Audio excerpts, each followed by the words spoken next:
Hey guys, how the hell are you? Happy New Release Friday. We've got a bunch of new stuff that's coming out today, and hopefully there's going to be some great new releases in that bunch.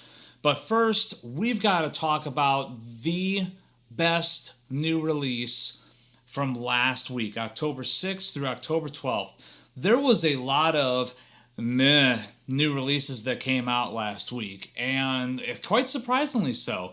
I mean, Lacuna Coil came out with a new record, and that wasn't awful. It was definitely a step back into the right direction, if you ask me, but not awesome. The new Entrails record was kind of disappointing. New albums from Tooth Grinder, okay. New Life of Agony came out, which was surprisingly meh.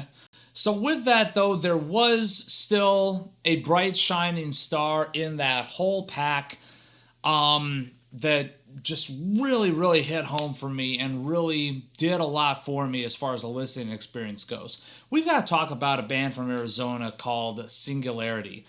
Now, this album that came out, well first of all, Tech Death and I don't exactly get along so well anymore. Tech Death is something that I loved like way back in the day when I first heard it. I've been into tons of the old guard tech death bands from back in the day, and then when sort of the modern sound came out with Necrophagist, I was fully on board. But then, oh my god, it seems like so many fucking bands came out that are aping that sound for all it's worth. And don't get me wrong, there's some bright shining stars out there that have enough about their sound to differentiate them and make them unique. Singularity, I would definitely put up there as being one of them. Now, what I love about Singularity is that even though they still have that kind of like, all the musicianship is so freakishly super tight that it sounds like just one hive mind is playing it. They've got that thing going on, but what they don't do is they don't do the incredible stupid technique for the sake of incredible stupid technique thing. There's no sweep arpeggios that just kind of appear out of nowhere like, oh, here, this goes in this riff now for whatever reason. If anything, like, this is kind of the tech death band equivalent of big rock riffs. Like, when I listen to this thing, I hear actual riffage, repeated sections that are very impactful, very meaningful, that kind of flow into one another. And it's not super prog for the sake of being super prog. It's not going into like progressive and gent territory just for the sake of creating something wacky. It's not something super atmospheric like, oh, let's do this tapping run and throw a bunch of fucking delay on it.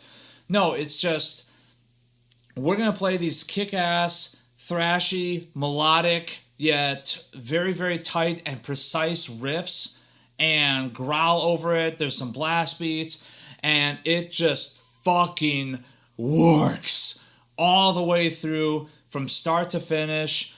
And it's just one of those things that it's a great listening experience because of how memorable the riffs are. Taking a listen to songs like Sisyphean Cycle or Serpents, Eternal, I mean, yeah, there's the tech death thing that's going on in there, but there's just enough of this sort of underlying kind of sinister evil death metal that's trying to rear its ugly head.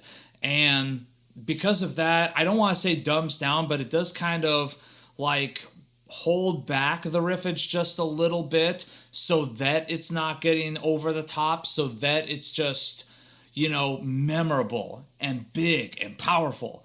Like, it's sometimes it gets reminiscent of bands like Immolation even. It gets that kind of down low and sinister.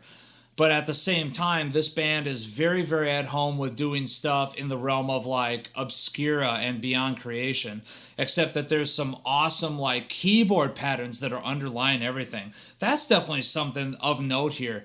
The keyboards on this record are just absolutely fantastic. Rest in peace. I hear that the keyboard player is no longer with us, but he did a masterful job on this record. So great final performance by this gentleman. Super great, super fun, super good listening experience all the way through.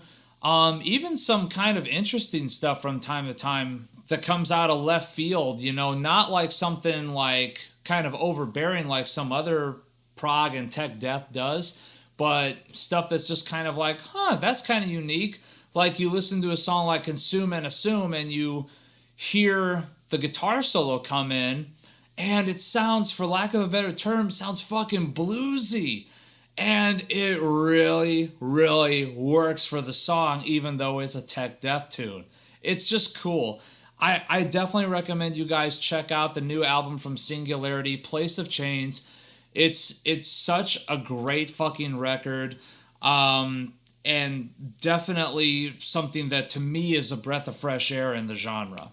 So special mention this week, I gotta give it up to a record that you guys are probably gonna think I wouldn't be into, but I actually kind of really, really liked it. That new Baby Metal record is actually pretty goddamn fun to listen to. It's got a bunch of interesting stuff on there. It kind of runs the gamut of several different styles of metal. Even pagan metal kind of rears its not so cleanly shaven head around on one of the tunes, and it sounds great. But this is, you know, you got to put aside any sort of like metal elitism when you want to listen to Baby Metal. You listen to that record, and you got to take it for what it is. It's just a fucking fun metal record.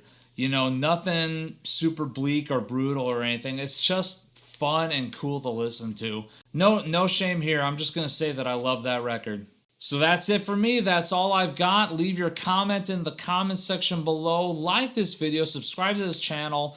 Every Friday, we're going to be doing another Album of the Week video, but still more content to come.